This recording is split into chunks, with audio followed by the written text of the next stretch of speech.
Today's episode of the WAC Podcast is brought to you by Hercules Tires, the official tire of the Western Athletic Conference. Now here are your hosts, Eric Danner and Rachel Vigil. Welcome into the WAC Podcast, Eric Danner and Rachel Vigil. Eric, it is officially May. May the 4th be with you. It is May. It's hard to believe. We say that, I feel like a broken record every month.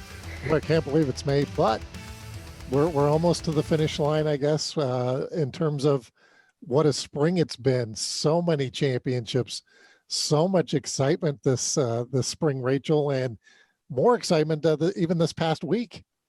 This past weekend, Eric, you were out in Las Cruces where GCU was able to win 2 championships. So much excitement.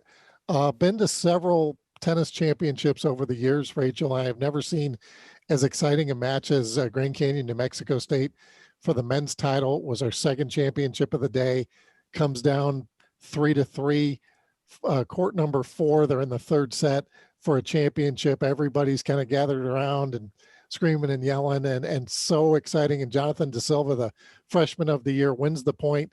Team rallies around him, and then he gets put up on the shoulders. I don't think I've ever seen that in person either. That would have to be a top play all on its own right there. And the women also their first time heading out to the NCAA regionals.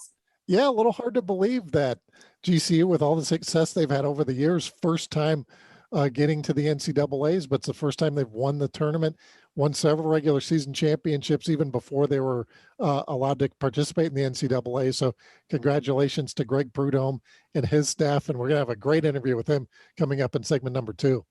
You're definitely going to want to stick around to listen to that one. And that wasn't the only championship we had going on this past weekend. Men's golf was also happening down in a little town right outside of Las Vegas. I had the opportunity to cover that. And Eric, for somebody who really doesn't know a whole lot about golf, I learned so much this past weekend, and paying attention to everything and everything else going around it was actually really enjoyable. So I can understand how people get super into golf, but huge congratulations to New Mexico State on their 7th overall program championship. Comes down to New Mexico State and Grand Canyon again. I mean, you talk about this rivalry that they have building up, and congratulations to the Aggies on winning the championship. Now, I don't know if you learned this about golf this past week in Boulder City, Rachel, but golfers do not like the wind. They do not like the wind, and day 2 and 3 seem to have day 2 a little bit more, day 3 not as bad. But I talked to Mike Dirks, the head coach at New Mexico State, after the championship, and he said his team just has to learn with it because they get a lot of it in Las Cruces too. So they're actually used to playing in the wind, and it looks like it paid off a little bit. Yeah, the wind actually went from Boulder City outside of Las Vegas, and we got it on Sunday a little bit too. And actually in Colorado, I know it was raining and even snowing a little bit with that weather pattern that came through. But yeah, what a finish by the Aggies, and congratulations to them on getting the NCAA tournament. Yes, congratulations indeed. Looking at Utah Valley, they have a new head coach in their women's golf department, Eric. Yeah, their coach, Sue Nyhouse, decided it was time to hang up the coaching whistle, and they hired Julie Erickson, a former professional golfer, to come in and lead the program. So Jared Sumption, the AD at Utah Valley, has been very busy the last few weeks hiring new coaches. Remember, he hired the men's soccer coach recently with the professional background. Now he has a women's golf coach also with a pro background. Yes, he does. And we have to talk about soccer real quick for women's. They get the win in the NCAA first round against Memphis, Eric. Huge congratulations to the Wolverines. Big win for their coach, Chris LeMay, and their team. They win 1-0 against Memphis. And not only to get in the NCAA tournament, but to win in the first round. And then they advanced to play Arkansas, I believe ranked number 6 in the country. Mm-hmm. And they hung with them, Rachel. It was 3-1 was the final, the Razorbacks winning, but Utah Valley putting up a very good show and representing the WAC very well in the women's soccer tournament. Makes us all extremely proud and happy, and a lot of fun to watch. But that wasn't the only NCAA soccer matches that we got to watch too. We had 2 on the men's side, Grand Canyon and Air Force. Grand Canyon ends up falling to Washington 2-0, and that's Shellis Hyman's final game here in the collegiate career. So excited for him, though. Hopefully he gets to go do some vacations that don't involve soccer. He's been coaching, I believe, 40 years, the sport of soccer. And what an interview. If you want to go back to the WAC podcast last week and listen to our interview with Shella Simon, because it wasn't just about soccer, it was about life. And you could tell what a really good place he's in personally. And I think accepting that the coaching career is coming to an end, but still loving sports, but now having that time to spend with his family and getting GCU to the men's soccer NCAA tournament 2 of the last 3 seasons he was coaching. Huge congratulations to him on his career there. Air Force also in the tournament playing Seton Hall. This game came down to the very end, the 88th minute, where unfortunately Seton Hall was able to win 2-1. But how about the Falcons truly putting up a fight, getting the equalizer, and then just falling short?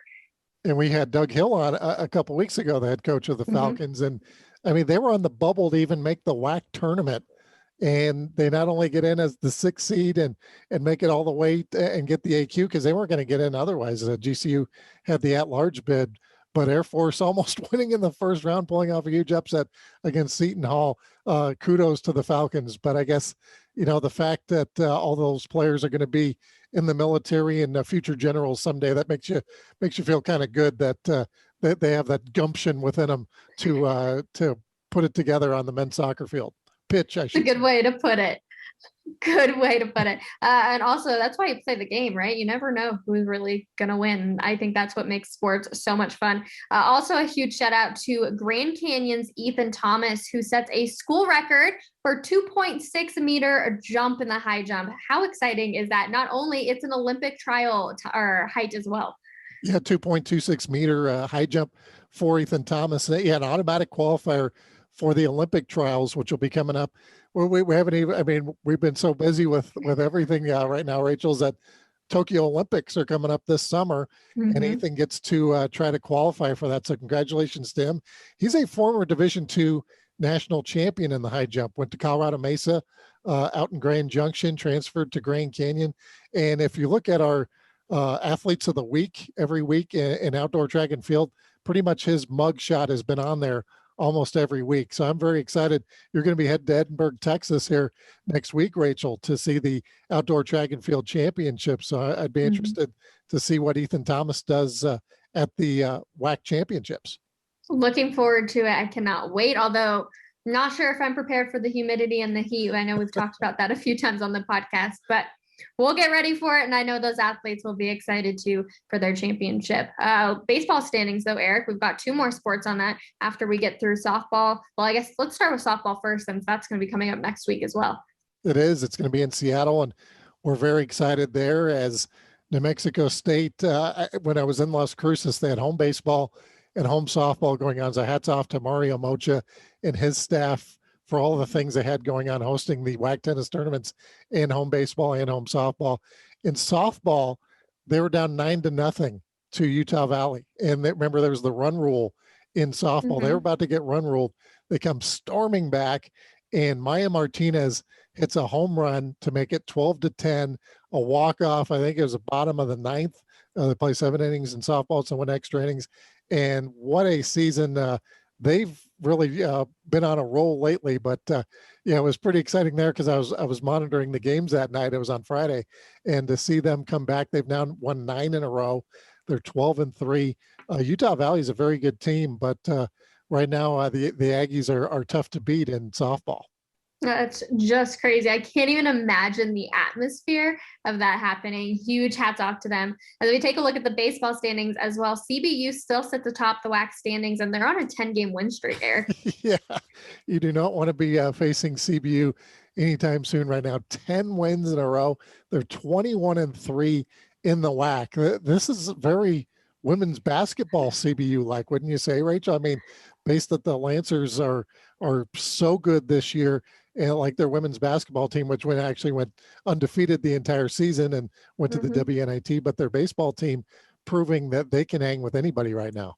Yeah, CBU continuing to impress all of us here in the WAC. They sure have been a fun addition. Up next, we're going to have Greg Prudhomme, GCU's men's and women's head coach for tennis. Make sure you stick around to listen to that. We'll be right back.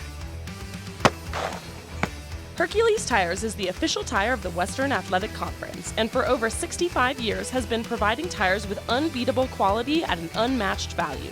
Whatever the vehicle and whatever the terrain, Hercules Tires invites you to ride on our strength. For a retailer near you, visit HerculesTires.com. Welcome back to the WAC Podcast. Eric Daner and Rachel Vigil with the GCU men's and women's head coach for tennis, Greg Prudhomme. Coach, I have to ask you, how was the Gatorade bath that you got last week? Well, the secret is it wasn't Gatorade. So they spared me the stickiness and maybe being a bee magnet. It was just water. And in fact, it was really nice after that tense final match. Yeah, Coach, I guess, Gatorade's one of our sponsors, so we want to give a shout out to them, but it's a little different this year because they don't have the big Gatorade containers, maybe like years past. Right. I think that's how I got spared. Yeah, for sure. Yeah. It was a COVID protocol save, but it was still a Gatorade jug and the players were still consuming their Gatorade when they were playing. Coach, I was there in Las Cruces for the championships, and let's, I guess, start with the men, even though the women went first. But the men's championship, I've been to several tennis tournaments over the years, collegiate tennis tournaments. I don't think I've ever seen one that exciting. Championship match. You're playing New Mexico State. You guys were kind of the two powerhouses this year. Comes down to the final pairing, which was the number fours, and they play 3 sets. And it comes down to the end of the 3 sets. Was that as exciting a match as you've seen as a collegiate tennis coach? Oh, it was phenomenal. You described it well, and I'm glad you appreciated it for what it was, because it was phenomenal. And my heart goes out to New Mexico State and their 4-player and their whole program, because if you do it long enough, you're going to fall on both sides of that. But gosh, when you win that, it's the celebration was priceless with the players, and I know everybody's deserving, and we've seen them celebrate 3 years ago when we played them in Mesa, our first time eligible. It wasn't dissimilar at all. It was a 3rd set in a final match, and then when the women got us 2 years ago in Brownsville, so it was our turn. You sometimes need fortune and luck, but yes, back to your question, it was super exciting. If you were going to script a final match, you would want it to come down to the 3rd set, the score tied 3-3, and a good competitive close 3rd set. And that's exactly what we got. Coach, what do you tell your players right before that 3rd set to motivate them if they even need that little bit of extra motivation? Yeah.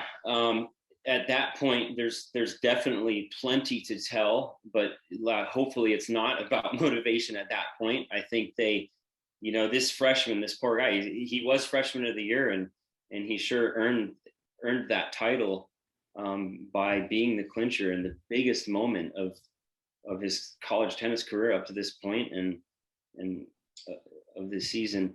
But yeah, it's a combination of tactics and emotional control, but the ratio is skewed more heavily towards the emotional control part and less to the tactical part. When you get to that 3rd set, so much of it is more about the heart and the will at that point, and a little less about the X's and the O's.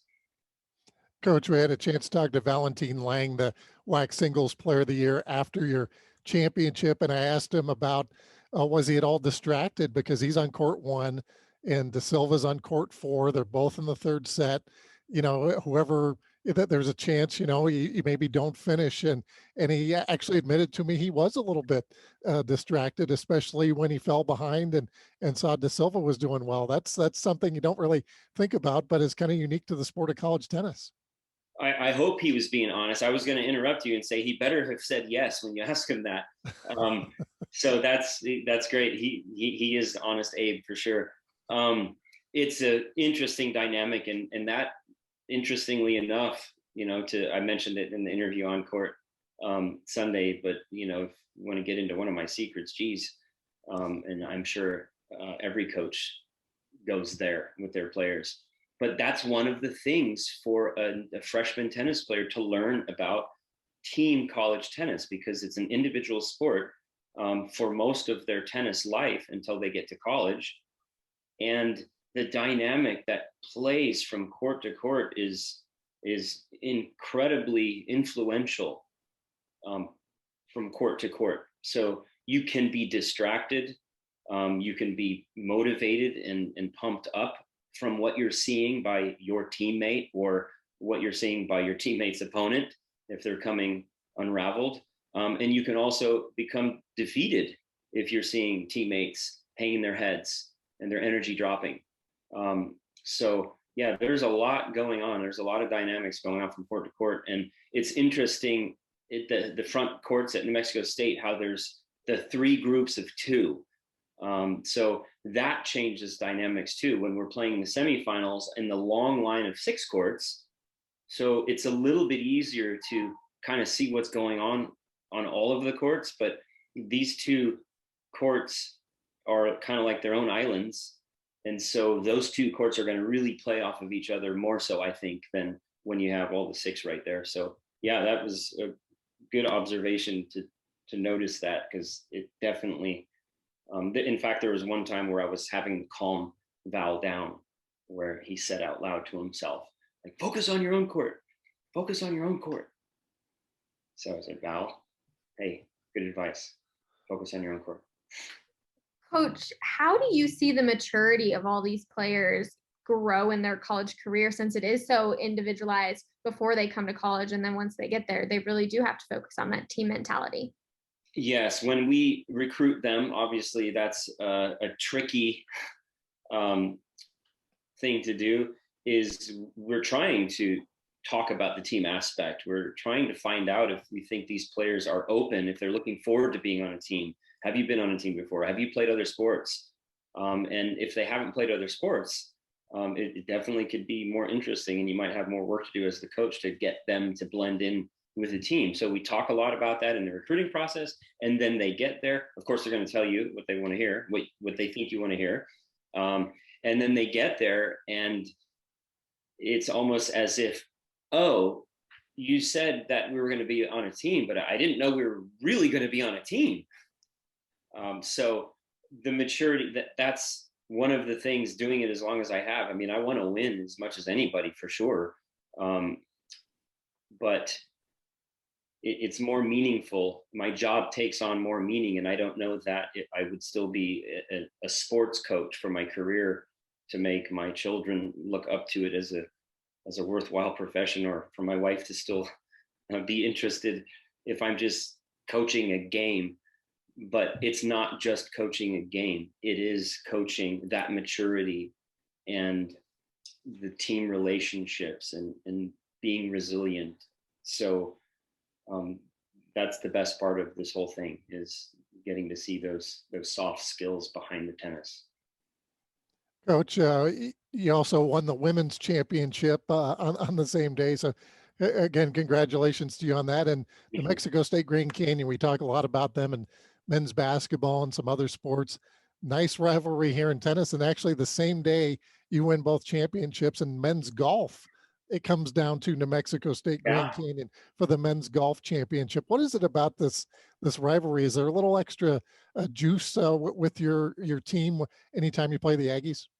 It's an honor. In fact, there is extra juice. And when we came into the WAC, we knew they were one of, if not the team to beat. And then shortly after, a year or two, for sure, they were the team to beat. So no, it's an honor. We have so much respect for them. And I see it coming from them to us too. And I really cherish and appreciate that from Carlos and his crew. It's fun if we ever, when we're at the WAC pods and we're not playing each other, or when we are playing each other, but you see them on a practice day, you see them on a match day. It's really nice to see the players from both squads chatting with each other, saying hello. So we do get juiced up. They bring the best out of us, because we know we have to be at our best, because if we're not, it won't go well. So it's a combination of just trying our best to rise to the occasion, knowing that we're playing, one of the greats in the conference, as well as the respect that we have for them. Coach, in such a unique and challenging year, how much more meaningful is it to walk away with 2 championships? Yeah, I mean, it's more than I deserve. I mean, it's still hard to put in words. You know, I'm more than just a tennis coach. As a human being, you know, a husband, a father, a brother, and I do other things. In tennis, I'm the USPTA head tester for the Southwest United States. So I certify people who want to be tennis pros. I teach sports psychology courses at the university online. I can do that when I'm traveling with the team. But the emotions that came out this year, and especially with this championship, I can't kid anybody. I'm a tennis coach. So it was extra meaningful. I know everybody is going through it. So everybody had the same challenges. So we weren't unique there. But we won 2 years ago with the men, and we lost in the finals in the same dramatic fashion as our men won 2 days ago. That's how our women lost to New Mexico State women, and they deserved it. That's how we beat them in the regular season that year, down to the last match, and we got the regular season, and that's how they beat us in the tournament final. So 2 good teams on any given day. But since that year, you know, we came into the beginning of last year, and we were plagued with injuries and illness. We had a guy have the mumps. I mean, I didn't know you could still get the mumps. A stress fracture in a foot, a torn abdominal muscle, somebody's family member getting ill and leaving. So both squads were banged up last year on the win-loss record. And just as I thought things were turning, and we won our last matches, COVID struck. And in our quest to try to stay strong in the WAC and be ready for postseason, now that we know what it's like to go postseason, I built a really strong schedule, playing ASU and U of A twice with both teams, and Utah in Pac-12 and BYU both sides. So we got banged up to start this season on top of it. So we were getting roughed up last year. We were getting roughed up at the beginning of this year. We're dealing with COVID like everybody else, wondering if we get to see another week of practice, another match. Are things going to continue? Are they going to get shut down? So when you wrap all that together, it's a little surreal to be here talking to you guys after that Sunday. And I told Eric there that, you know, he was sharing what very well might be the greatest day of coaching in my career.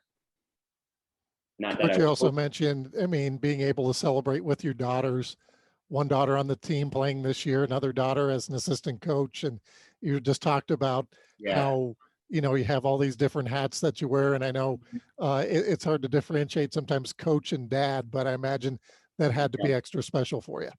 I didn't sleep much Saturday night. It was super special. I can't, again, I don't take for granted that I coach my children. Like, it's like bring your child to work day every day. It's supposed to only happen like once a year if you're lucky. So I had Tatum for the 4 years, and she spent her whole 4 years in our provisional Division I time. So my oldest daughter played number 1 for us on the team. And, you know, she was a very strong tennis player, got into it at an earlier age than my second daughter, Autumn, who's with us right now.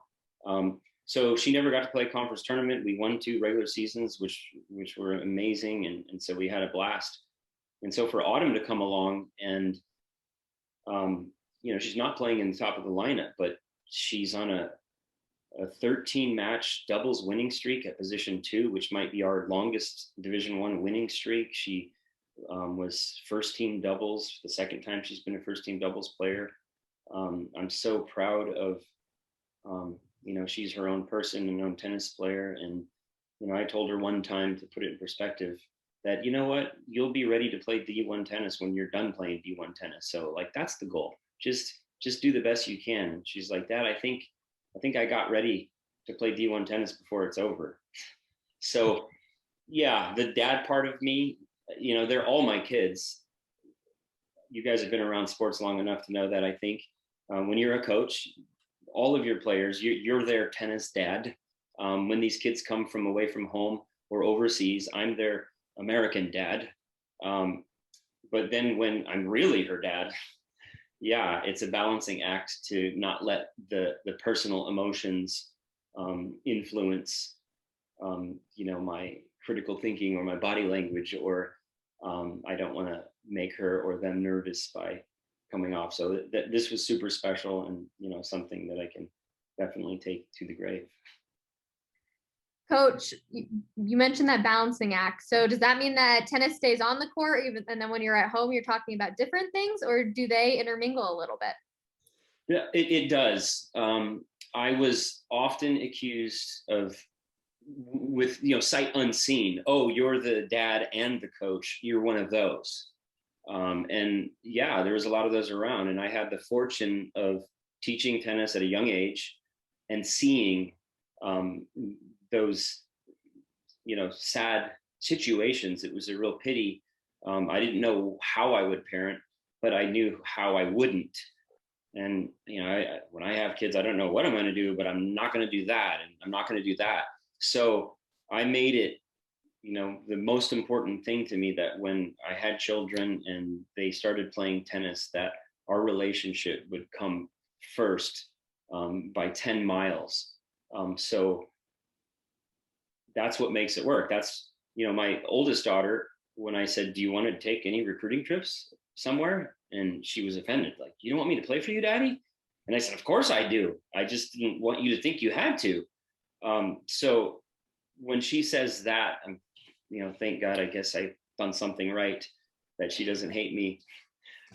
So when we do talk about tennis off the court, it's usually always in good spirit. I mean, we're probably going to be talking about tennis quite a bit right now, because we have so many nice stories to share and memories to recollect on over this past season.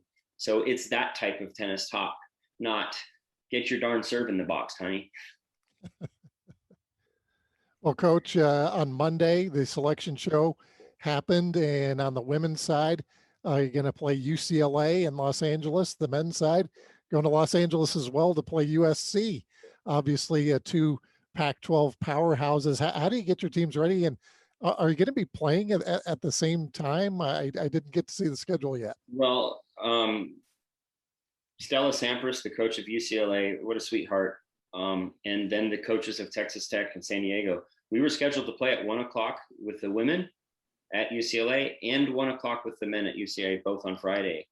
And I had emailed Stella because I saw the time posted first for the men's USC match. So I said, Stella, if it doesn't work, if it's not practical or feasible, I don't want to cause any problems, no worries. But if it were possible to play the earlier match in the day, that'd be fantastic, because as you know, I coached the men and we also qualified. And she emailed right back and she said, I'll forward this to my administrator, but wow, congratulations, that would be great. We'll try. And it was about 90 minutes later yesterday, I got a return email, and it had the other coaches, San Diego and Texas Tech, who were already scheduled to play at 10, who all agreed to change the time. And so they switched it for us. We play at 10 with the women. So my main focus will be getting the women off for that match, and I'll be there with them. And if and when it's over and I have time to fight the LA freeway, the 13 miles that could take an hour, then we're going to head over to USC, and I should be able to make it at match time. I'll have my assistant coach and our graduate assistant being there with the men, getting them off to a good warm up. So thanks to other great sports in our game, they were willing to work with us. So I thought that was really special. But yeah, as far as the tennis, yeah, talk about playing legends of the game of Division I college tennis in both of those programs. Maybe combined, they have more national championships than the rest of the country together. Who knows? But we're excited for it. Sports are truly a family. I feel like you don't really understand it until you're a part of it. So it's awesome to hear, and so excited that you'll hopefully be able to attend both of them. My last question for you, Coach, is actually not really, I guess it's kind of tennis related, but more sports psychology. Can you drop us a fact on sports psychology? Drop a fact. Okay. Yep, it can be anything. Here's one. They say that tennis, especially because it's an individual sport, like golf and other individual sports, that it's 90% mental and 10% psychological. If you get that joke. How much physical is it then? Right. Oh, there's that. No, it needs to work out. With the mental part of the game, it's what baffles my mind, being master's in psychology and doctorate in performance psychology, and just being a student of the mental. If Eric's seen me standing up, I'm not that tall, meaning I'm short. I was always the smallest guy on the soccer field when I played soccer internationally. I'm the smallest guy on the tennis court.